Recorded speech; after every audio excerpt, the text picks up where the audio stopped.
Muy bien, entonces todas hemos ido siguiendo, unas más que otras, según ocupaciones, hemos ido siguiendo el itinerario de la doctrina cristiana, fundamentalmente como nos lo presenta el credo, o alternando con aspectos muy relacionados con estas verdades muy propias de nuestra fe.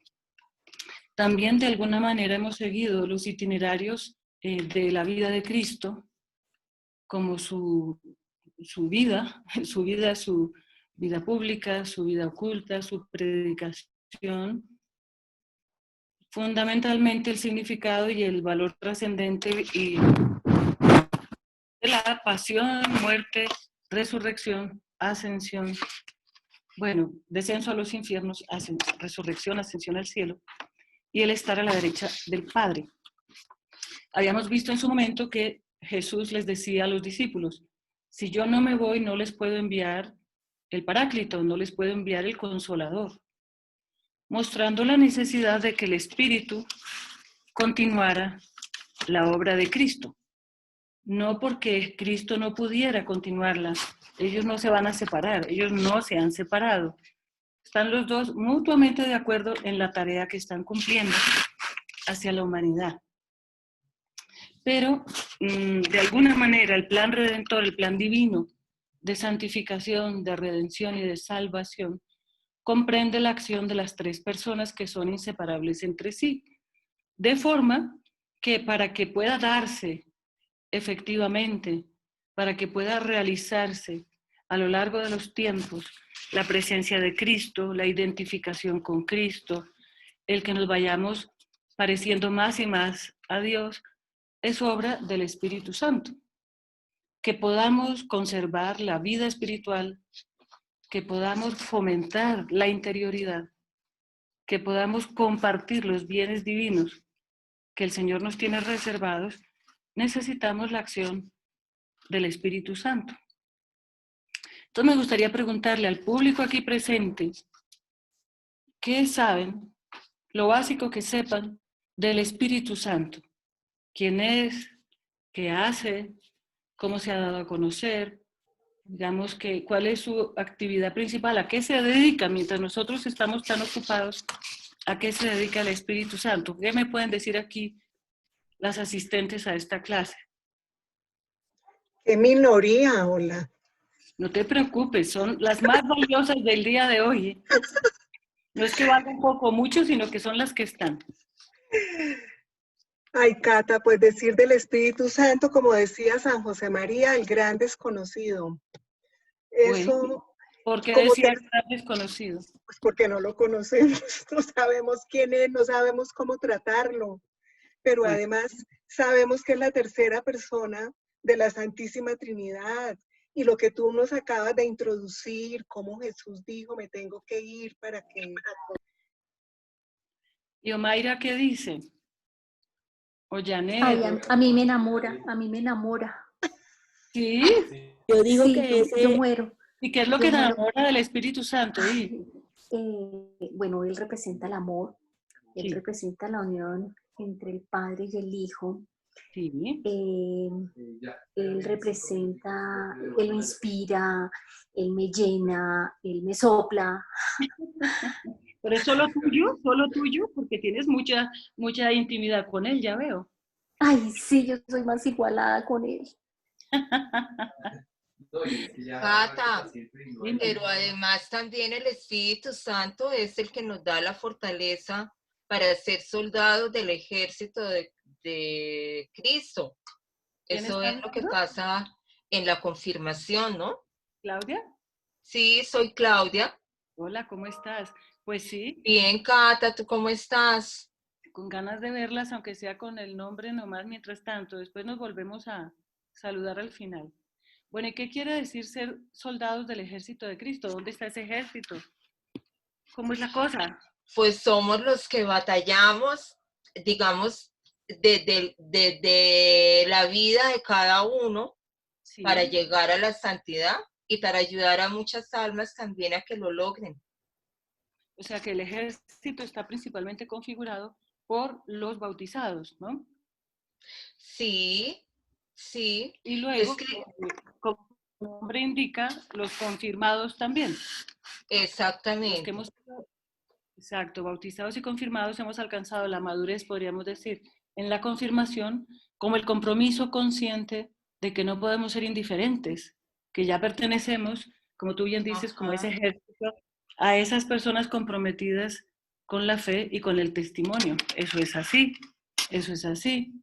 Y Rocío, que la veo por aquí, ¿tú qué aportas a qué sabes del Espíritu Santo?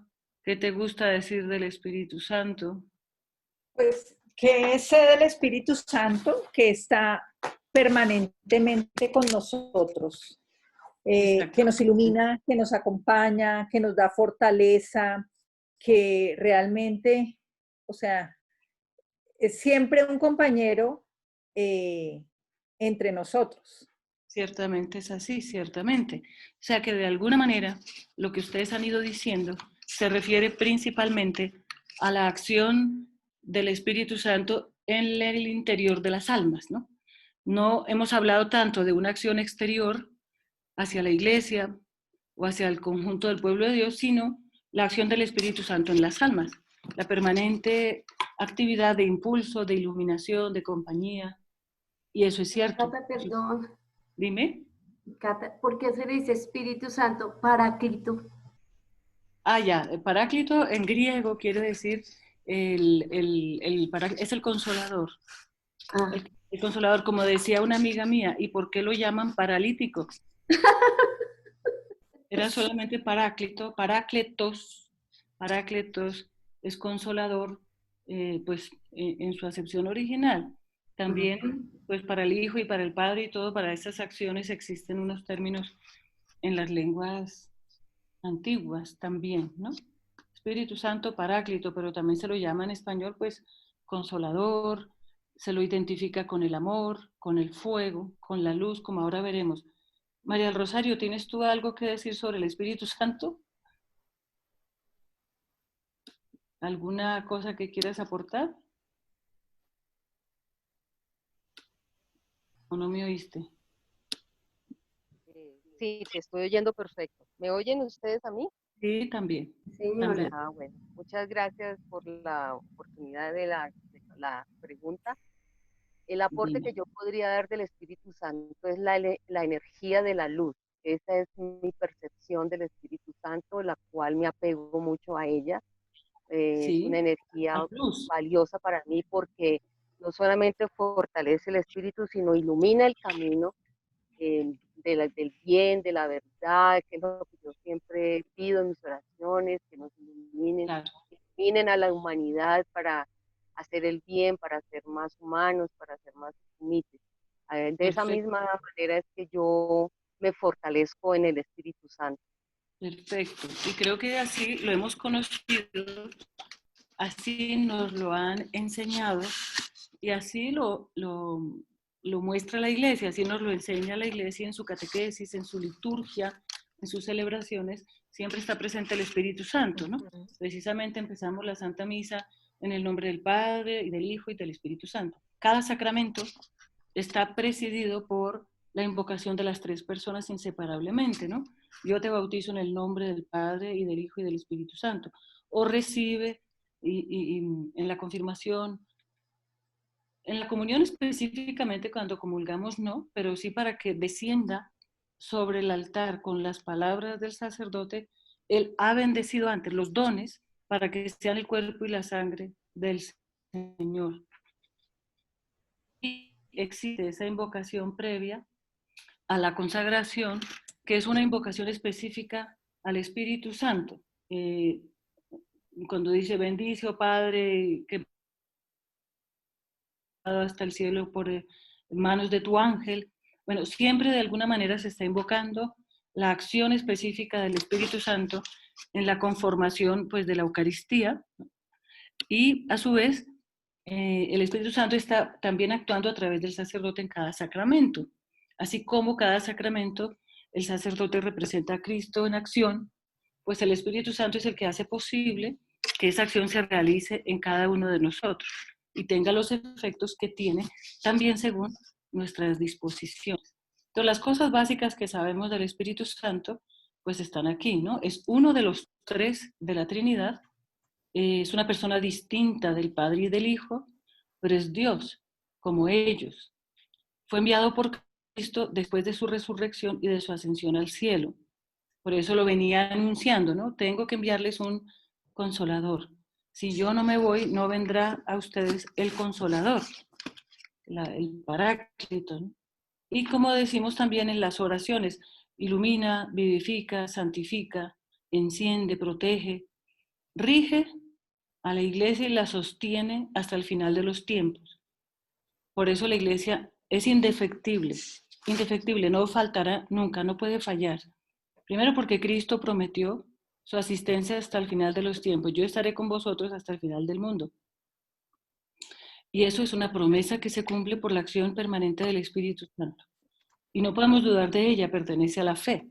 Yo ya tengo claro que las que están aquí oyendo tienen mucha fe en el Espíritu Santo.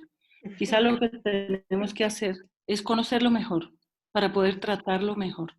Como les conté quizá en la primera clase, creo, el prelado del Opus Dei, el prelado actual, que antes era profesor de mi universidad, pues cuando yo estudiaba en Roma, cuando fui a consultarle varias cosas de teología, pues que para mí era importante y que no las podía como abarcar, él me dijo, y creo que se los conté, ¿no? ¿Cuál es la razón o para qué se estudia teología? Y me dijo de una manera muy sencilla, sin que yo le hubiera respondido nada, para hacer mejor oración. O sea, la teología es para conocer mejor a Dios, para penetrar mejor en su misterio de vida, en su misterio de santidad, en su misterio de amor. Y eso se aplica específicamente también al Espíritu Santo. Si no le conocemos más, si no estudiamos más a fondo quién es, cómo actúa, por qué Dios quiere que esté tan cerca de nosotros, cómo se hace presente en nuestras almas, en nuestra vida, en la iglesia, qué depende del Espíritu Santo, ¿no? Dependen muchas cosas, por ejemplo, la infalibilidad del Papa y de la Iglesia en los temas de fe y de moral, dependen de la acción del Espíritu Santo. La cohesión de la Iglesia, también visible, no solo la dimensión espiritual, dependen de la acción del Espíritu Santo que hace que el cuerpo de Cristo permanezca compacto, en la medida en que nos dejamos, ¿no? En la medida en que no nos dividimos. Y bueno, entre más lo conozcamos, será más fácil, será más asequible tratarlo. O sea, la piedad creo que la tenemos. Alguno puede que diga alguna, necesito conocerlo más, o para mí no es tan significativo, aunque yo creo que pues incluso en nuestra cultura está muy presente el Espíritu Santo. Y en la práctica litúrgica, por lo menos en Colombia, está muy vivo y muy presente, y en muchas instituciones. Pero nos puede faltar solidez teológica o profundidad doctrinal para que también la piedad pueda ser profunda y segura. No es que tengamos que saber mucho, no necesariamente, pero sí los fundamentos para que nuestra piedad y nuestra comprensión sean seguras y estén libres también de cierta emotividad o pietismo, ¿no? Que es muy propio también pues de la piedad popular, el pietismo y una devoción muy sensible que puede a veces quitarle profundidad a la fe, ¿no? Pues lógicamente es necesario también acompañar la fe y la oración con gestos y con cantos y con expresiones, pero podemos, pues pienso que puede haber personas que caigan más en una actividad externa, más emotiva, más de manifestaciones visibles y sensibles, y les puede costar mucho más que pues el aspecto más especulativo o más doctrinal, pero comprendemos la unidad de las dos cosas, ¿verdad? ¿Quién está pasando las diapositivas? Yo no. Sí, ya, yo misma. ¿Qué nos dice la fe sobre el Espíritu Santo? Yo elegí esta imagen que me gusta. ¿La están viendo? ¿Quién me analiza la imagen que puse? ¿Algún comentario a la imagen? Por ejemplo, se me fue el nombre. Elena, ¿estás viendo la? Dime, ¿qué ves en la imagen? ¿Qué ves? ¿Hasta dónde llegan tus ojos? Yo diría que hay una imagen, está Cristo como en medio de todos los pueblos, diría yo, que es como esa imagen de Cristo al fondo, en Sí, esta luz, se alcanza a ver la figura de él sí, en medio de todos los pueblos y el Espíritu Santo como en una posición de como de enviado, ¿no? perfecto, está muy bien interpretado. ¿Y por qué crees que son todos los pueblos? ¿Qué te hace pensar que son todos los pueblos? Pues por el tema también de la misión que nos dejó él, ¿no? El día en que él ascendió, Claro que sí. pues esa Pero la fue imagen, la la tarea. imagen, ¿por qué la imagen te hace pensar en todos los pueblos? El dibujo que está ahí. Porque hay como una integración de, o sea, hay figuras de personas que, digamos, abarca como todos esos, pues sí, creo yo, ¿no? Como los colores. Hay Exacto. 7 personas, ¿sí? Que Sí, creería también puede ser un símbolo de los 7 dones del Espíritu Santo. sí, también, porque son más que los continentes, o sea que hay más significado que 5 continentes, ¿verdad? Sí, ¿O será así que es. nos falta algún continente por descubrir? No parece, ¿no? Perdón, se me fue. Listo. Pues sí, me parece que ya la misma imagen indica muchas cosas. Del corazón de Jesús brota la luz, los rayos que abarcan toda la humanidad, pero a la vez podríamos decir que todo esto está comprendido como en el envío del Espíritu Santo. Parece que el Espíritu Santo está bajando, está descendiendo sobre la humanidad inseparablemente unido a Cristo, ¿verdad? Entonces, aquí hay un texto de Pablo VI, un texto muy importante del año 68, cuando pues había una crisis bastante fuerte en la iglesia y pues en el mundo, pero había una crisis de fe, de autoridad, de lealtad, posterior al Concilio Vaticano II, que estaba haciendo mucho daño, hasta el punto que Pablo VI dijo que el humo de Satanás se estaba filtrando por las ventanas de la iglesia.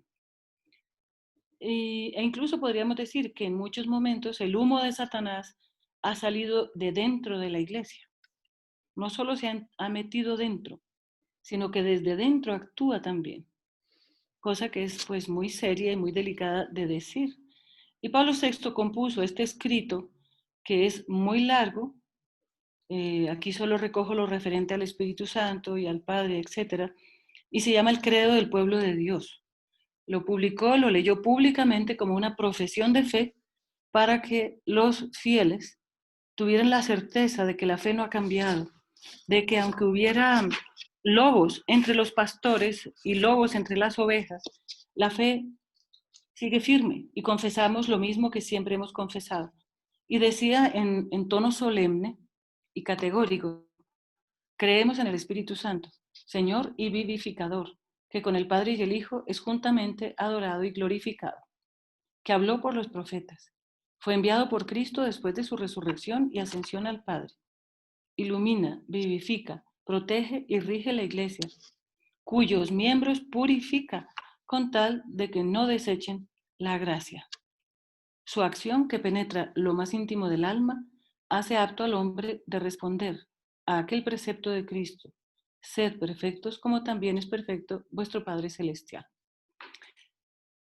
Si no lo conocen, lo pueden buscar en Google. Credo del Pueblo de Dios de Pablo VI. Es un acto de fe profundo, muy completo y muy detallado para salir al paso de la crisis de fe que se estaba gestando o desarrollando en la iglesia.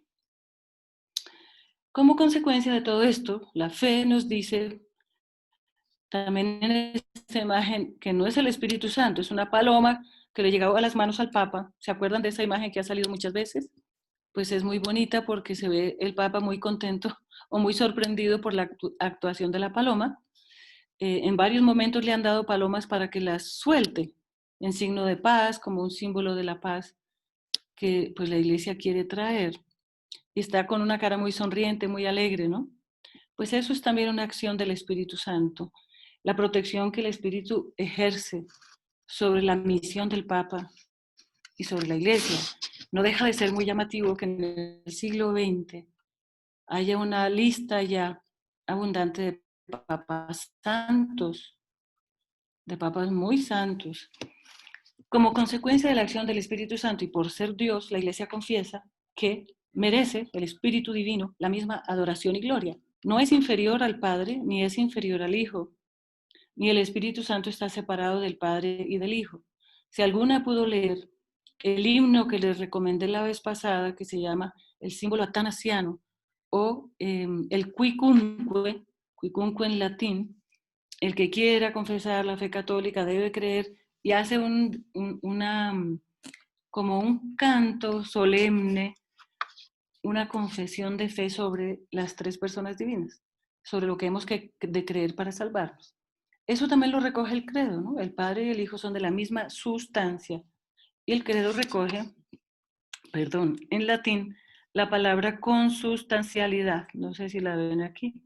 Consustancialidad no es lo mismo que naturaleza, en sentido propio, cuando en el español decimos de la misma naturaleza del Padre, es más fuerte, más intenso, más adecuado cuando en latín se dice consubstantialem patri. El Hijo y el Espíritu Santo son consustanciales con el Padre. De la misma sustancia, la misma y única naturaleza, el mismo poder, la misma sabiduría, la misma eternidad, etc. Hay una identidad por eso también en el honor y en la gloria que les debemos. Y por eso la liturgia, la fe celebrada, debe ser solemne, debe ser no siempre solemnísima, pero reservar momentos solemnes para lo que lo merece. Pues no sé, las procesiones y la exposición del Santísimo.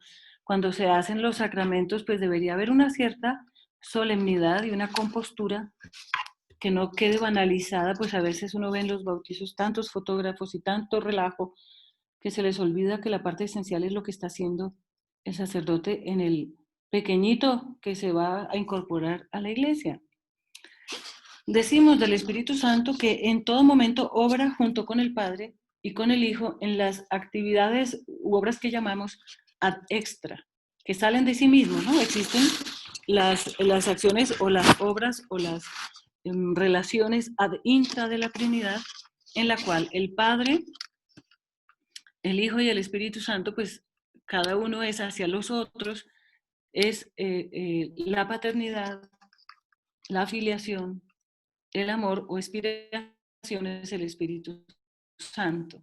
Pero hacia el mundo, la acción de los tres es principalmente la encarnación, todo lo que implica la venida de Cristo al mundo. Son los tres quienes lo envían, pero el único que se encarna es Jesucristo.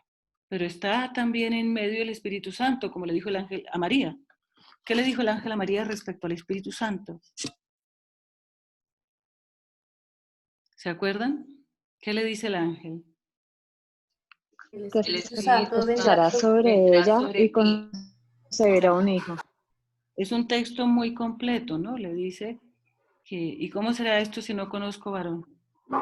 El Espíritu Santo descenderá sobre ti y te cubrirá con su sombra. Es una manera, pues, metafórica, pero verdadera, de decir que será fecundada, pues, de una manera misteriosa, milagrosa, por el mismo Dios. Será fecundada. Eso es algo muy que se atribuye, podríamos decir, al Espíritu Santo porque lo dice así el texto. Pero es un querer conjunto y una obra conjunta ad extra de las personas de la Trinidad. Y la otra obra ad extra, pues atribuida también y dependiente de la encarnación, es la redención. La redención no la obra el Hijo solo. El Hijo la hace realidad en una forma visible y material. El hecho de morir, el hecho de nacer, el hecho de predicar, el hecho de acompañarnos en el mundo, el hecho de santificar las actividades que Cristo santificó. Y luego el envío del Espíritu Santo al mundo, pues la obra de la santificación, que no es una aparición física como Cristo, pero sí de alguna manera tiene un momento cumbre en Pentecostés, que el Espíritu Santo se manifiesta públicamente y da lugar como al envío público de la iglesia. Luego es muy interesante cómo está presente en la Sagrada Escritura el Espíritu Santo. Ya en el Antiguo hay anuncios velados, ¿no?, del Espíritu que volaba sobre las aguas, que está presente, pero de alguna manera no es una revelación de la Trinidad, aunque sí hay insinuaciones y manifestaciones en el lenguaje divino o en las apariciones de Dios en el Antiguo Testamento que pudieran querer significar el Espíritu Santo. Por ejemplo, cuando se aparecen a Moisés, a Abraham, los tres ángeles, ¿se acuerdan de ese relato? Que están en su tienda, Abraham ve venir a tres hombres, los invita, los acoge como peregrinos, como huéspedes, les preparan comida, reposan. Pues el texto dice que son tres hombres, pero luego ellos lo interpretan o se puede concebir como tres ángeles, pero luego el que habla le dice, el año entrante vendremos a ti y habrás concebido, ¿no? Pues Sara habrá concebido un hijo. Eso no lo puede decir sino Dios, digamos así. De alguna forma, sin ser explícita la manifestación, está presente el Espíritu Santo, veladamente. No podemos decirlo en forma literal, pero son anuncios y preparación del alma y de la inteligencia de los judíos para la venida del Espíritu Santo, de la humanidad. Solo podemos conocer plenamente el Espíritu Santo a través del Nuevo Testamento. Ya lo hemos mencionado en la Anunciación. Luego otro momento cumbre de la aparición del Espíritu Santo en la forma de paloma, que es como se nos ha dado a conocer, es en el bautismo de Jesús. ¿Qué hizo el Espíritu Santo en el bautismo? ¿Quién se lanza? ¿Se tiró de cabeza en el agua? Descendió sobre Jesús. Descendió sobre Jesús. ¿Y qué pasó a la vez? Que salió la voz del Padre diciendo que este es mi Hijo el más amado. Exactamente. Entonces allí tenemos una acción trinitaria patente, ¿verdad? Ahora, ¿quién nos dijo que ese era el Espíritu Santo? ¿Quién nos dijo que esa paloma era el Espíritu Santo? No, Juan el Bautista, no. No, por ahí no estaba. Pues el Espíritu, o sea, el texto lo dice, ¿no? Que Jesús entró en las aguas, fue bautizado y el Espíritu descendió sobre él en forma de paloma. Entonces uno no se lo está inventando. Y la Iglesia siempre lo ha interpretado así. Fíjense que hay otra imagen que no es tampoco, no lo podemos interpretar en sentido literal, pero cuando Noé primero lanza un cuervo en el diluvio para ver si el cuervo trae algo o no vuelve. Y el cuervo vuelve. Entonces todavía quiere decir que no tiene dónde posarse, que no puede vivir porque está todo inundado y regresa. La segunda vez lo mismo y a la tercera envía una paloma. Y la paloma no vuelve, ¿no? O si vuelve, no me acuerdo, es con un ramito de olivo. Eso quiere decir que ya hay copas de árboles a la vista. Pues de alguna manera podríamos decir, está velado, pero está el Espíritu Santo por allí volando, aunque no lo podamos decir explícitamente. Entonces, en el bautismo está el Espíritu Santo haciendo posible también los efectos santificadores del bautismo, no sobre Cristo, que ya es el santo de los santos, porque es el Hijo de Dios, sino empezando a dar el sentido salvífico al bautismo como el primer sacramento. También eso significa que está actuando en quienes lo presenciaron, porque la gente podría decir, bueno, una forma más de bañarse, un rito nuevo, San Juan pues se quedó atrás y entonces este hombre vino a decir cosas nuevas. No, el Espíritu Santo hace que los discípulos, el mismo Juan Bautista comprenda que ahí hay algo nuevo que no se había dado antes. Y es lo que le dice Jesús a Nicodemo, nacer del fuego y del Espíritu. ¿Se acuerdan cuando Nicodemo va de noche a ver a Jesús y Jesús le habla de nacer de nuevo?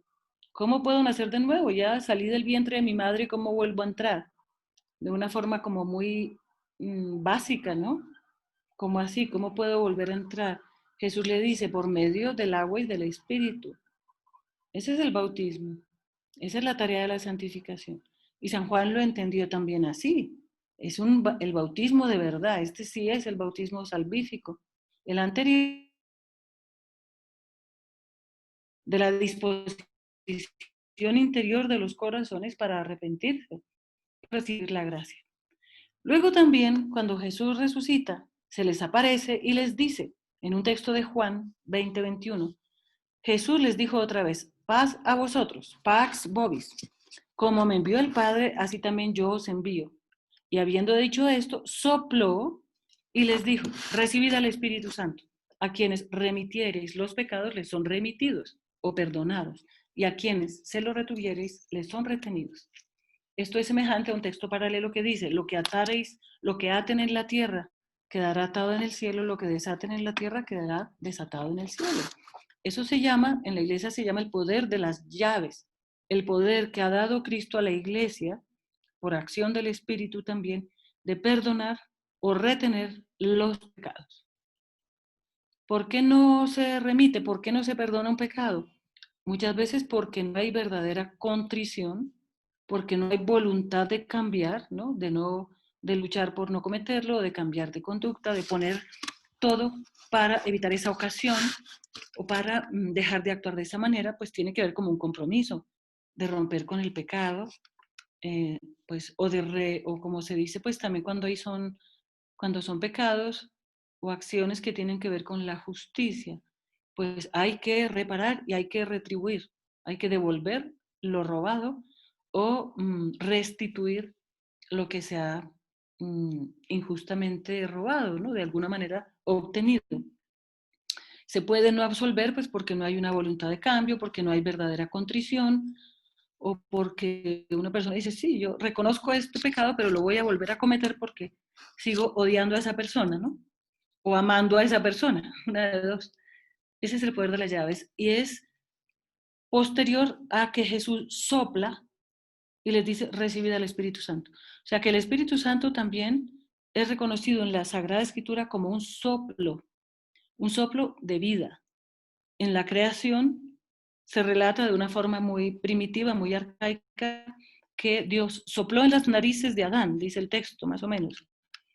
Sopló en su rostro y le infundió el espíritu de vida. Lógicamente ahí se está hablando de la vida natural, de la vida para que empiece a vivir, a ser un ser humano. Pero también de alguna manera, como el hombre de una vez Dios quiso elevarlo al orden divino, al orden sobrenatural y hacerlo partícipe de la vida de la gracia, pues no es el mismo acto dar la vida natural, no es el mismo acto que santificarlo o que elevarlo al orden de la gracia. Pero de alguna manera soplar es dar vida, vida natural y cuando Dios quiere, vida divina.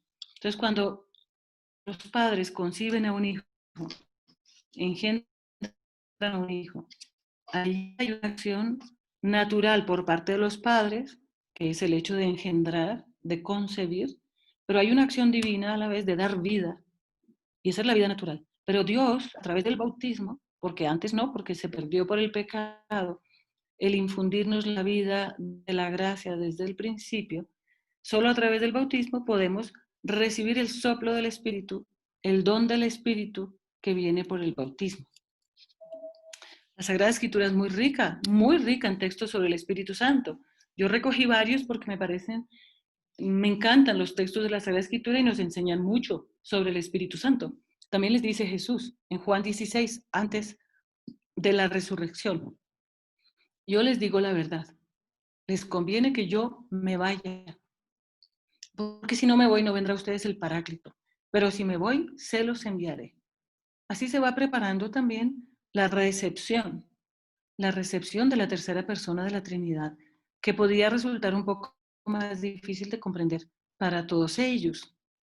Luego San Pablo, pues que él quizá en esa gracia tumbativa de la conversión, y después habiendo dedicado 3 años a conocer la fe y a estudiar y a meditar en el desierto, él dice que se retiró 3 años al desierto en Arabia para conocer la fe y prepararse al ministerio. Debió comprender mejor la acción del Espíritu, también porque Pedro le explicó muchas cosas, también porque Bernabé fue a buscarlo y lo llevó junto con los apóstoles y fue incorporado como si hubiera estado con ellos en la vida de Cristo, pero Pablo no conoció a Cristo en la tierra, lo conoció resucitado. Y entonces dice palabras muy fuertes en Gálatas 4:6. Y por cuanto sois hijos, Dios envió a nuestros corazones el Espíritu de su Hijo, el cual clama Abba, Padre. Es decir, que San Pablo atribuye al Espíritu Santo que Jesús y nosotros podamos clamar Abba, Padre, pa, decirle a Dios, Padre, con la misma palabra que se lo dice Jesús, y ser considerados por Dios Padre como hijos en Cristo Jesús. Por el hecho de que somos hijos, Dios envió a nuestros corazones el Espíritu de su Hijo. Y es la única manera por la cual podemos decir Señor Jesús, por la única manera que podemos decir a Dios Padre. Eso lo experimentó San Pablo. Y Jesús llamaba a su Padre Abba.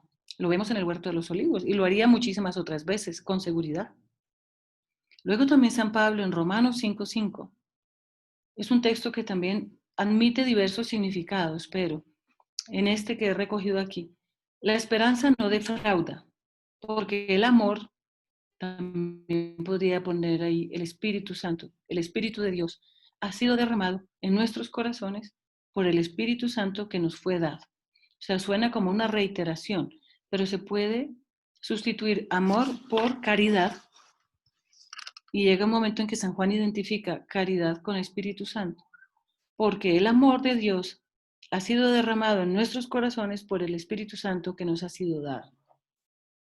De forma que no tenemos duda ninguna de que el Espíritu nos fue dado a todos con abundancia, de que la presencia de Cristo en nuestra propia vida y en la Iglesia se debe al Espíritu Santo, que podamos dar pasos en nuestra identificación con Cristo, con la fe que hemos asumido, se debe al Espíritu Santo. Y si no estamos totalmente identificados, si no crecemos espiritualmente quizás, tenemos que tratar más al Espíritu Santo para descubrir dónde están los obstáculos que interponemos a veces sin darnos cuenta, y a veces dándonos cuenta pero con cierta resistencia a cambiar, ¿no? Nos puede pasar a todos. En Romanos 26 dice, y de igual manera el Espíritu nos ayuda en nuestra debilidad. Esto es Romanos 8:26. Perdones, tengo que corregir allí. Romanos 8:26 dice, de igual manera el Espíritu nos ayuda en nuestra debilidad, pues que hemos de pedir como conviene. No lo sabemos, pero el Espíritu mismo intercede por nosotros con gemidos indecibles. Así es la experiencia humana, no sabemos pedir. Es tanta nuestra debilidad, nuestra vulnerabilidad, nuestra fragilidad, que no logramos acertar en la oración. No siempre sabemos dirigirnos a Dios. A veces anteponemos nuestros propios intereses a los intereses de Dios. Y a veces no sabemos ni cómo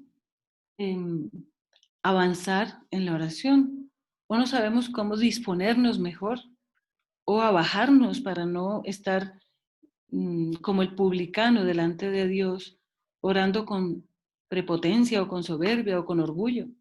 Necesitamos el Espíritu, que es el que nos puede enseñar e intercede con nosotros con gemidos, a grandes voces se podría decir.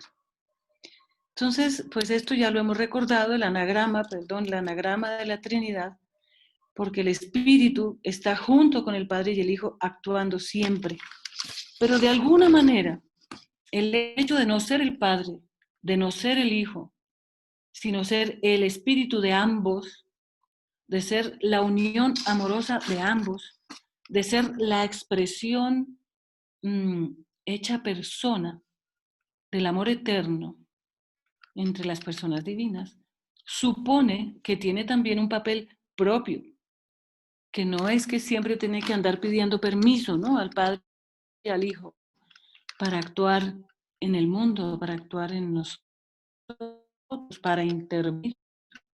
Es una fuerza que le viene también del amor mutuo, se hace presente. Por eso a veces se puede intercambiar, por ejemplo, cuando San Pablo dice, pero no se acuerdan que son, se puede decir o dice también que son templos de Dios y que Cristo habita en ustedes. O cuando dice que el que me ame, me ame, mi Padre lo amará y vendremos a Él y haremos morada dentro de Él. Esa es una gran verdad, que la Santísima Trinidad está estableció su morada en el alma del fiel cristiano, los sacramentos, por el bautismo, por la confirmación y por la renovación de la recepción del cuerpo de Cristo en la Eucaristía. Están los tres, pero habitualmente se atribuye la inhabitación al Espíritu Santo. Ha plantado su tienda en el alma, como dice San Juan respecto a la encarnación de Cristo.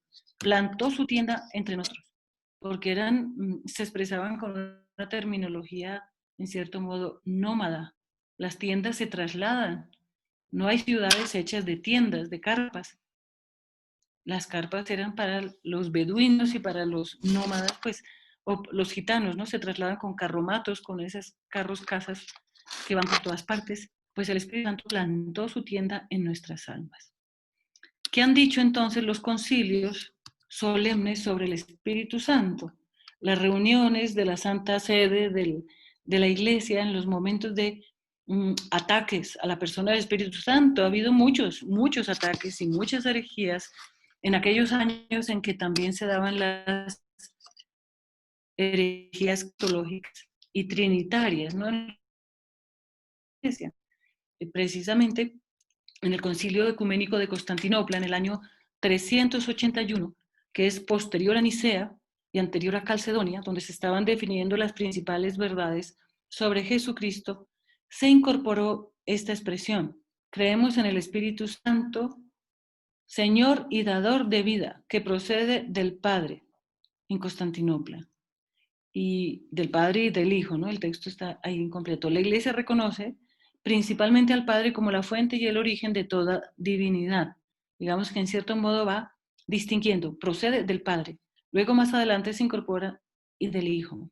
Y son confesiones de fe que fue necesario afirmar e incluir como dogmas definidos en la confesión de fe de la Iglesia, precisamente porque la herejía estaba haciendo mucho daño y conducía a los fieles a la confusión.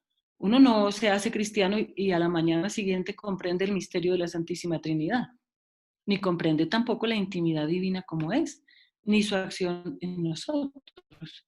Todo esto llevó mucho tiempo, pero en estos temas el magisterio de la Iglesia es infalible. No son temas discutibles, no son temas cambiantes, no son temas opinables. Son temas indefectiblemente proclamados por la Iglesia en su momento y desde hace siglos, de los primeros siglos de la Iglesia. Entonces la Iglesia reconoce también el origen eterno del Espíritu Santo, que pertenece también al Hijo, ¿no? El Espíritu Santo, que es la tercera persona de la Trinidad, es Dios, uno e igual al Padre y al Hijo, de la misma sustancia y también de la misma naturaleza. O sea, en el modo de operar y de obrar actúan los tres, de la misma naturaleza, del Padre y del Hijo. Por eso no se dice que es solo Espíritu del Padre, sino a la vez Espíritu del Padre y del Hijo. Esto fue definido en el Concilio Noveno de Toledo en el año 675, que se recoge una cita Denzinger, bueno, es una obra que se cita así, D.S., Denzinger, John Metzer, que son los autores, 527. Y luego, el mismo Concilio de Constantinopla añade, con esta fe, junto con el Padre y el Hijo, el Espíritu Santo recibe una misma adoración y gloria. O sea que eso fue gradual, fue muy sufrido, fue muy luchado. Precisamente así se fortaleció la fe de la Iglesia en la Trinidad. Esto supuso también que esta terminología, cuando fue proclamada, pues en términos de raíces griegas, podrían tener alguna dificultad. Pero era un lenguaje mucho más estable y común, podríamos decir, de momento que el latín. Posteriormente, muy pronto en esa misma época, por ejemplo, Tertuliano, un autor del siglo III o IV, aplica el término persona también pues a la Trinidad y lo usa en latín, porque Tertuliano es un autor cristiano latino. Pues el término persona y la terminología usada en los concilios, sustancia, naturaleza, hipóstasis, estos términos griegos fueron transliterados, fueron traducidos al latín y adquieren su significado propio pues en el latín como la Iglesia los ha confesado. Entonces tenemos también muchas representaciones muy bonitas sobre Pentecostés, la gran fiesta en la cual solemnemente el Espíritu es comunicado a los apóstoles, a muchos discípulos y a la Virgen María entre ellos. Habría otras mujeres. No decimos que descendieron palomas sobre los apóstoles. Dice el texto mismo que descendieron lenguas de fuego sobre cada uno de ellos. Aquí en el dibujo se alcanzan a ver como unas llamitas, que parece que el pelo se les erizó, pero no es el pelo erizado, sino pequeñas llamas que descienden del cielo, del Espíritu Santo, que está insinuado por los rayos. El fenómeno de ese momento es que ellos empezaron a hablar, todos, incluso los que seguramente serían tímidos, empezaron a hablar, a salir a hablar a los que estaban allí fuera porque oyeron el estruendo, como si hubiera sido una bomba, como haríamos nosotros aquí, si hay un gran ruido salimos a ver qué pasó, si fue una explosión. Se congregó muchísima gente porque estaban en el tiempo de Pascua y la gente había ido para Pascua y para celebrar también Pentecostés. Estaba lleno de gente del Ponto, del Asia, Frigia, Panfilia, Cirene, Transjordania, de todas las ciudades del entorno de Asia Menor. Estaba lleno de gente. Y dice el texto que todos oían hablar en su lengua. Entonces, hay maneras de traducir esto. Dicen que cada uno de ellos hablaba en lenguas o que cada uno lo oía hablar en su lengua. Puede ser que los apóstoles, que no eran políglotas, aunque sí sabían idiomas, porque lo habitual era que todos sabían arameo y griego, los más cultos a lo mejor podrían saber latín, aunque de momento pues griego y hebreo, ¿no? O arameo, también hay dialectos por regiones, pues eran bilingües, incluso podían escribir en esas dos lenguas, pero no eran políglotas en el sentido amplio que tenemos hoy. Y sin embargo, todos los presentes entendieron lo que los apóstoles predicaban, lo que les explicaron. Pedro tomó la palabra y habló. Es lo que tenemos en el texto de Hechos de los Apóstoles. Entonces, de alguna manera, pues ya se hizo muy presente el Espíritu Santo en ese momento, santificando la acción de predicación de los apóstoles y de alguna manera promulgando la iglesia. Y la fe de la iglesia en el Espíritu Santo es firme, firme. ¿Cuándo se definió el dogma de la infalibilidad del Papa? Cuando habla en temas de fe y de costumbres o de moral. ¿Alguna tiene presente la fecha general, el siglo, el concilio? ¿En qué momento se declaró como verdad de fe la infalibilidad del Papa cuando habla de temas de fe y moral? ¿Quién se acuerda o se arriesga? Como no le vemos la cara, no importa. El Concilio de Trento, Catalina. Pues casi, pero más adelante, o sea, más tarde, porque en Trento se dijeron muchísimas cosas muy importantes, siglo XVI. Pero el dogma de la infalibilidad, ¿quién da más? ¿Quién da más? Concilio Vaticano I. Tampoco habíamos nacido, pero sí, ¿quién lo dijo? Adriana. ¿Lo dijo? Adriana, pero buscó en internet, no sabía. Concilio Vaticano, ¿cuál? Segundo. Primero. 1869-70, 1800. Eso no significa que antes no fuera tan bien. Eso no significa que antes la iglesia no creyera en esa verdad, pero empezaba a ser debatida, empezaba a ser negada, empezaba especialmente pues por los errores principalmente difundidos en esos años, pues que era el racionalismo, ¿no? El racionalismo. Posteriormente pues empezaba a surgir una versión del modernismo en la iglesia, que era como una red de la fe católica, y era también una consecuencia pues, de los principios y los ideales de la Revolución Francesa. La diosa razón no podía admitir una sola persona en este mundo que fuera infalible por encima de todo ser humano. Eso no lo tendría el Papa si no fuera quien es, que es Cristo en la tierra, asistido por el Espíritu Santo. El Papa se puede equivocar en todos los otros temas que ustedes quieran. Si se pone a hablar del COVID, si se pone a hablar de economía, si se pone a hablar de política, seguramente se equivoca. Y aunque no se equivoque, no le compete. Pero en los temas que tocan directamente con la fe, con la protección, la defensa, la interpretación de la fe católica y de las costumbres o de la moral que Cristo ha entregado a su iglesia, no se equivoca. No es habitual que el Papa declare una verdad de fe en forma solemne, como se dice, ex cátedra, ¿no? Con el poder que le otorga la cátedra de Pedro. Pero, por ejemplo, un dogma, díganme ustedes un dogma en que el Papa, sin reunir un concilio, haya declarado un dogma de fe, solo él en persona declarándolo. No quiere decir que no hubiera consultado, que no se hubiera estudiado y que no hubiera habido un consenso entre los obispos que gobiernan la iglesia. Pero solamente el Papa, sin reunir ningún concilio, declaró una verdad de fe. También reciente. No habíamos nacido. La Inmaculada La Concepción. Inmaculada Concepción. Claro. Por ejemplo. Y otra más reciente aún. La última verdad de fe declarada solemnemente. La Asunción de María al cielo. ¿De cuándo es esta última? ¿De cuándo? Del Papa Pío XII. Sí, Pío XII, 1950. ¿Y cuándo fue el dogma de la Inmaculada Concepción? ¿Y qué papa? León XIII, perdón, Pío IX. No. Pío IX, 1854. Estamos bien, solo hay que ir repasando cada vez. Bueno, pues la devoción al Espíritu Santo, San José María decía cosas hermosas sobre el Espíritu Santo. Yo les cuento alguna que nos sirva en este momento, que ya vamos llegando a las 6 de la tarde. Él tuvo una experiencia muy bonita. Un día que fue a confesarse, tenía un confesor que era un sacerdote jesuita que se llamaba el padre Sánchez. Y él le tenía mucha confianza y le decía y le contaba todo lo que Dios le inspiraba y todo lo que él iba viendo respecto al Opus Dei. Todo se lo contaba para que lo aconsejara, lo ayudara, pero no para que el sacerdote gobernara, ¿no? El fundador no era el director espiritual. Pero el padre era muy humilde y confiaba mucho en la acción de un director espiritual porque lo asiste el Espíritu Santo también, ¿no? Todo lo que se refiere a la dirección espiritual, pues tiene que tener como guía al Espíritu Santo.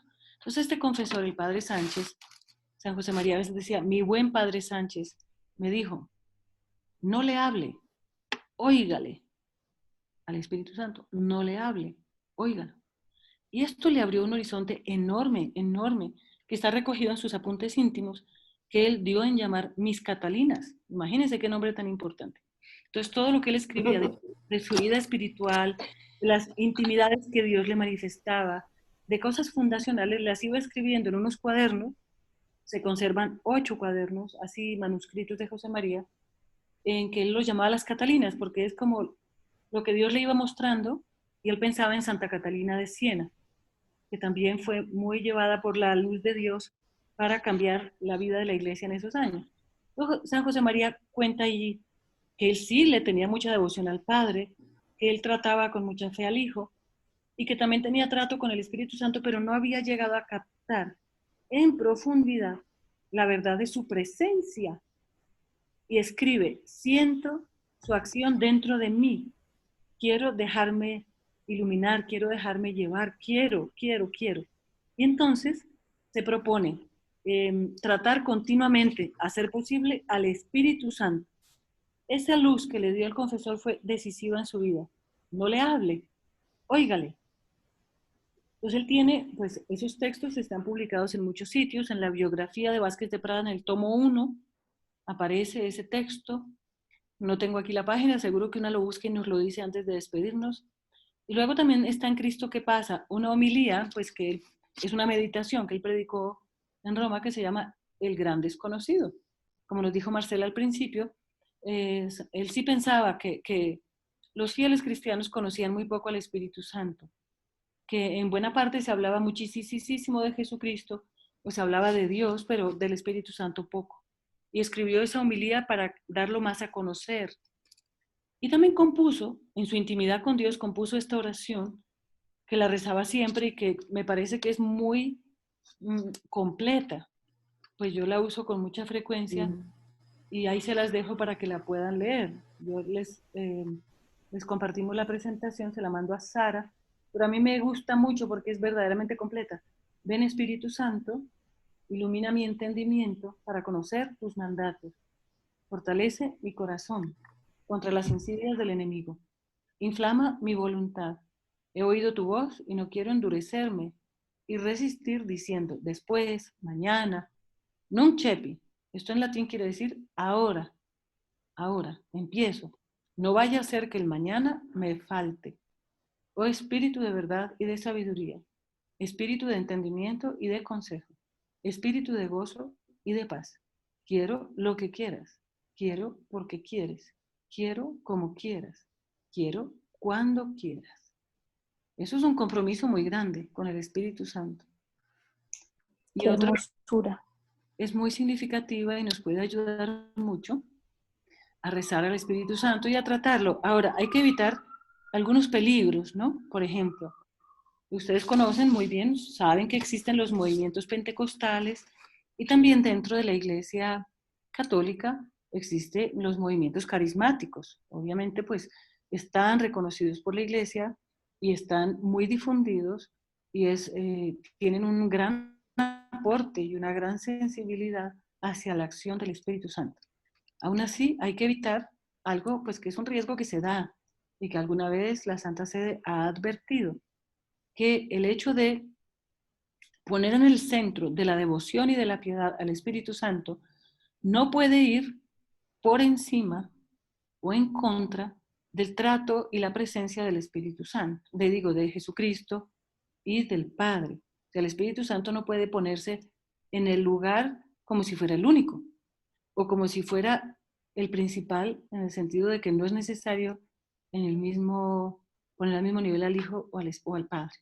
Entonces, un predominio que pueda excluir otras cosas no es sano. Por ejemplo, tanto Espíritu Santo, pero poco de la Virgen, puede faltar equilibrio. O mucha oración y acción del Espíritu Santo, pero poco reconocimiento, por ejemplo, del pecado, etc. Entonces, solicita a la Iglesia, pide en eso, pues el suficiente equilibrio y la suficiente doctrina, conocimiento de la fe, para que no haya, no sea sesgada la devoción y el culto al Espíritu Santo, ¿verdad? ¿Se entiende? Bueno, entonces ahí les dejo la bibliografía, el catecismo, el compendio del catecismo, la encíclica de Juan Pablo II, Dominum et Vivificantem, es el Espíritu Santo Señor y vivificador, luego la homilía de San José María, el gran desconocido, y que es la clase, pues las ideas algunas están tomadas de ahí, opusdei.org, la clase número 12, está en la página web del Opus Dei, o también en otra página que se llama encuentra.com. Ahí hay mucho material también para ilustrar la fe. Entonces ahora sí podemos vernos y hacernos preguntas.